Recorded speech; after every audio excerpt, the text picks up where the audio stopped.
और आइए पहली खबर की ओर आपको लिए चलते हैं। बांग्लादेश में राजनीतिक स्थिति काफी अस्थिर बनी हुई है। पूर्व प्रधानमंत्री शेख हसीना के देश से जाने और बांग्लादेश में मोहम्मद यूनुस के नेतृत्व में अंतरिम सरकार के गठन के बाद कई मुद्दों को लेकर राजनीतिक दल सरकार का विरोध कर रहे हैं, तो वहीं बांग्लादेश की सेना और वर्तमान सरकार के बीच भी अनबन की खबर है। कई विशेषज्ञों का मानना है कि अगर जल्द ही बांग्लादेश में सेना द्वारा तख्ता पलट की खबर आती है तो इसमें किसी को आश्चर्य नहीं होना चाहिए। ये रिपोर्ट देखिए।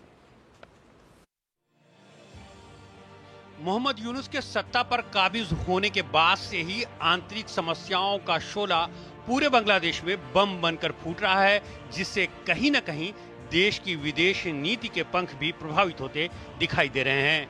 यूनुस पुराने और परखे दोस्तों को छोड़ जन्मजात दुश्मनों पर ज्यादा भरोसा जताते दिखाई दे रहे हैं। यूनुस के शासन में अल्पसंख्यक हिंदुओं के खिलाफ दमन का ऐसा दौर चला कि भारत समेत पूरी दुनिया चीख उठी।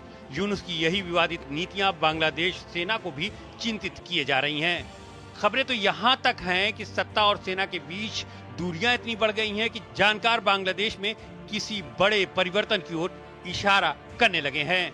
बताया जा रहा है कि कार्य योजना पर चर्चा के लिए सेना प्रमुख ने मंगलवार को एक इमरजेंसी बैठक बुलाई थी, जिसमें सभी अधिकारियों को मौजूद रहने का आदेश दिया गया था। सूत्रों की माने तो सेना प्रमुख वकारुज्जमा देश को अस्थिरता से बचाने के लिए जल्द चुनाव कराए जाने के पक्ष में हैं, जबकि यूनुस सुधारों के नाम पर चुनाव में देरी कर रहे हैं। कई जानकार इस बैठक को सत्ता सेना के बीच मतभेदों को दूर करने की कोशिश भी बताया जा रहा है। पिछले दिनों सेना प्रमुख की गैर मौजूदगी में राष्ट्रीय सुरक्षा सलाहकार की नियुक्ति ने सेना और शासन के संबंधों में तनाव को और गहरा कर दिया है।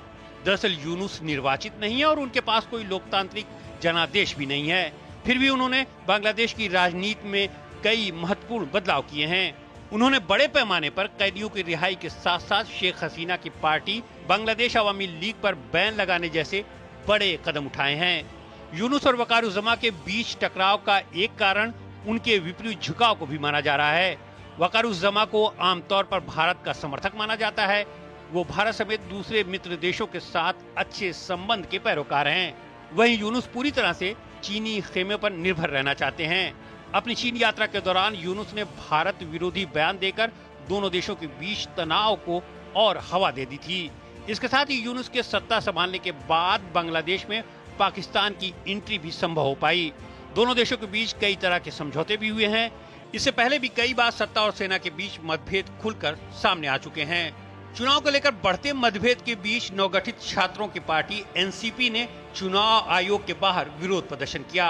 पार्टी ने आयोग के पुनर्गठन और आम चुनाव से पहले निकाय चुनाव कराए जाने की मांग की। याद रहे कि एनसीपी आंदोलनकारी छात्र नेताओं द्वारा गठित की गई पार्टी है, जिसके प्रमुख यूनुस की सलाहकार समिति के हिस्सा रह चुके हैं। ये किसी से छुपा नहीं है कि पार्टी को यूनुस का आशीर्वाद प्राप्त है। और इस खबर पर बात करने के लिए हमारे साथ जुड़ रहे हैं मेजर जनरल रिटायर्ड ध्रुव सिंह कटोच, विदेशी मामलों के जानकार हैं, सामरिक मामलों के जानकार हैं। उनसे हम बातचीत करेंगे। कटोच साहब, बहुत बहुत स्वागत है आपका हमारे इस कार्यक्रम में। सबसे पहला सवाल आपके सामने यही है कि बांग्लादेश से जिस तरह की खबरें आ रही हैं, बांग्लादेश के सेना प्रमुख और बांग्लादेश की सेना ने जिस तरह के हालात रहे हैं वहाँ पे हाल में काफ़ी संयम दिखाया है, लेकिन अब खबरें आ रही हैं कि वहाँ की जो अंतरिम सरकार है और वहाँ की जो सेना है उसके बीच में काफ़ी तनाव वहाँ पर चल रहा है। क्या कुछ कहेंगे? धन्यवाद जी। देखिए, मैं शुरू करना चाहता हूँ, जो यूनुस साहब जो है वो एक ह्यूमैनिटेरियन कॉरिडोर बनाना चाहते हैं और ये यूनाइटेड स्टेट्स के प्रेशर के ऊपर वो बनाना चाहते हैं। इस बेसिकली मतलब है कि जो रोहिंग्या है उनको एक तरफ से सपोर्ट मिल जाए वापस अपने घर जो म्यांमार में है वहां पर जाने के लिए, तो वहां पर वो ह्यूमैनिटेरियन कॉरिडोर की बात हो रही है। इस पे अमेरिका का ये फायदा है, वो जो अराकान आर्मी है अमेरिका उसकी मदद करना चाहता है और जो मौजूदा सरकार है, मिलिट्री सरकार है म्यांमार, और उसके विरुद्ध कार्रवाई हो जाएगी। फिर अभी जो सेना अध्यक्ष हैं बांग्लादेश के, वो चाहते हैं कि ये कार्रवाई ना हो, क्योंकि उनको मालूम है कि अगर इस प्रकार की कार्रवाई हो जाएगी तो बांग्लादेश की जो आर्मी है वो सीधे भड़क जाएंगे म्यांमार की जो या तो वो जो ग्रुप्स हैं अरकान आर्मी जैसे या उनकी सेना के साथ, और वो नहीं चाहते हैं क्योंकि बांग्लादेश की स्थिति नहीं है एक लंबा लंबा कोई कॉन्फ्लिक्ट किसी दूसरे देश के साथ करने के लिए। तो बेसिकली झगड़ा इस बात का हुआ है अभी। पहले तो खैर पहले से ही काफी टेंशन चले हैं, जिस प्रकार से उन्होंने नेशनल सिक्योरिटी एडवाइजर बनाया, और वो भी पहले उस आदमी को बनाया जो रोहिंग्या की देखभाल करता था, और तब बनाया जबकि सेना अध्यक्ष बांग्लादेश के सेना अध्यक्ष थे वो देश के बाहर थे। अब जाके जब सेना अध्यक्ष ने जो बातचीत की है अपने पूरे अफसरों के साथ, और उन्होंने ये कहा है कि हम इन मामलों में नहीं घुसेंगे, जिस प्रकार से ह्यूमैनिटेरियन कॉरिडोर की बात कर रहे हैं, उन्होंने साफ कर दिया अपने अफसरों को कोई नहीं करेंगे, और बांग्लादेश के सभी अफसर इसके लिए बहुत खुश हैं, बहुत तालियां बजी। दूसरी बात उन्होंने कही कि अगर इस प्रकार के डिसीजन लेने हैं तो एक इलेक्टेड गवर्नमेंट ही ले सकती है, और इसलिए जल्दी इलेक्शन करवाए।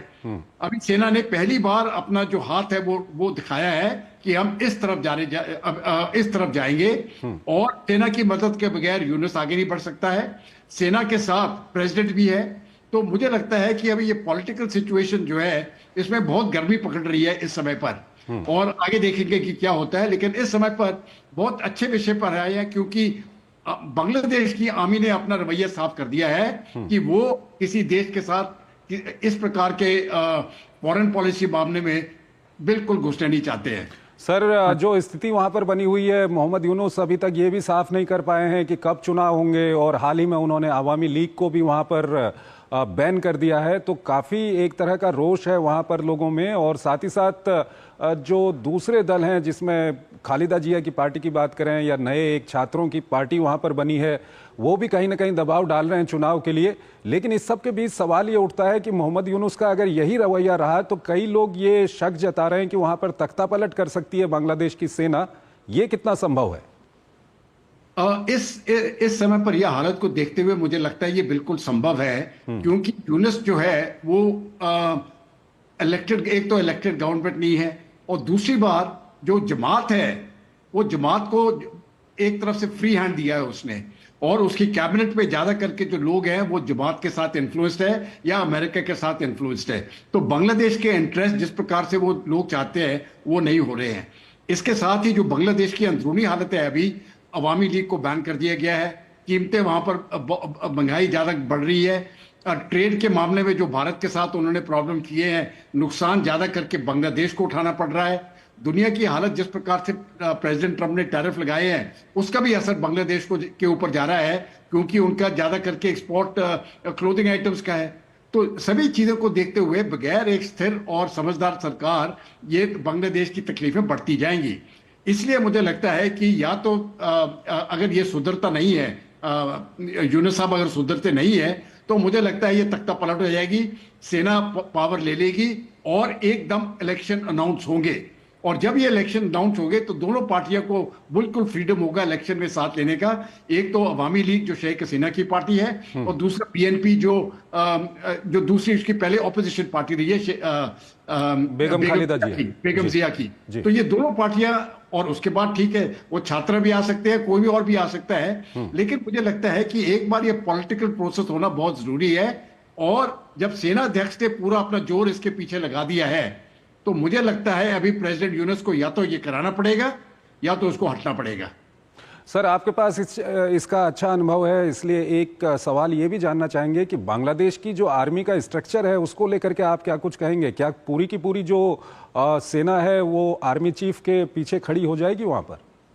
इस समय पर मुझे लगता है कि जो आर्मी जो बांग्लादेश की फौज है वो पूरी तरह से पीछे खड़ी होगी इस समय पर, क्योंकि जो मुद्दे उठाए हैं सेना अध्यक्ष ने वो बिल्कुल साफ है। और वो मुद्दा है कि हम वो ह्यूमैनिटेरियन कॉरिडोर, बात वहां से शुरू हुई कि वो हम होने नहीं देंगे जब तक इलेक्टेड गवर्नमेंट ना आए। और ह्यूमैनिटेरियन कॉरिडोर का मैंने आपको शुरू में बता दिया है वो क्यों चाहते हैं। वो अमेरिका चाहता है ह्यूमैनिटेरियन कॉरिडोर ताकि वो म्यांमार की सरकार के ऊपर दबाव डाल दे, और ये बांग्लादेश समझता है कि अगर ये हो जाएगा तो वो एक लड़ाई में इन्वॉल्व हो जाएंगे जो उनकी लड़ाई नहीं है। और मुझे नहीं लगता कि बांग्लादेश आर्मी ये करना चाहती है। इसलिए जब सेना अध्यक्ष ने आज उनके अफसरों को एड्रेस किया तो सभी अफसर उसके साथ थे।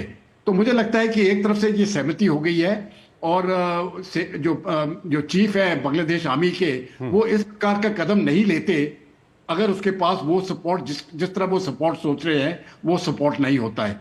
दूसरी बात, मुझे लगता है इस विषय के ऊपर भारत भी उनका सपोर्ट करेगा और चीन भी उनका सपोर्ट करेगा, क्योंकि चीन भी नहीं चाहता है कि ये ह्यूमैनिटेरियन कॉरिडोर आगे आ जाए या इसमें रीजनल इंस्टेबिलिटी मुझे लगता है बढ़ जाएगी।